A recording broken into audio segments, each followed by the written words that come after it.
ปิดกั้นสิ่งใดที่ดีมงคลแล้ว ขอให้ดีที่ยิ่งขึ้นไปนะอัสโนนะโสทิเตมหาติยะมะกะปิกะยะโสโอมประสิทธินา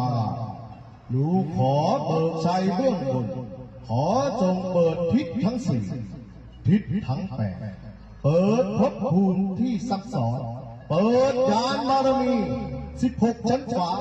15 ชั้นดิน14 ชั้นบาดาล21 พื้นธรณีพุทธังเปิดธรรมังเปิดสังฆังเปิดเปิดด้วยนะโมพุทธายะนะมะพะทะจะพะกะสะนะมะนะอะสัมมาทัสสะอะระหังพุทโธโอมนะโมพุทธายะอิทังนะปะสิทธิเมพระพุทธเจ้าค่ะ